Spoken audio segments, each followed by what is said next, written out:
Celine Evangelista kini jalani pengobatan batin. Curhat soal Stefan William. Hubungannya dengan Stefan William belum juga membaik. Celine Evangelista kini pilih jalani pengobatan. Keputusan Celine Evangelista dan Stefan William untuk bercerai tampaknya belum juga membuat keduanya menemukan titik terang perihal pengasuhan anak.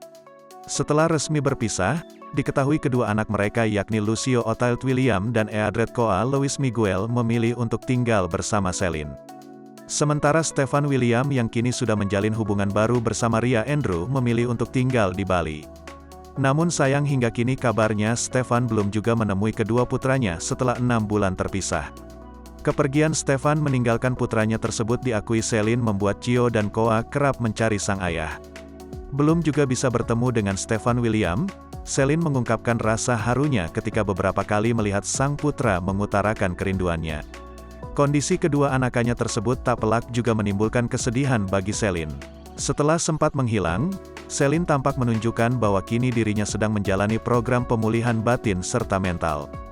Terlihat dari video yang dibagikan, Celine mendatangi salah satu pusat holistic healing.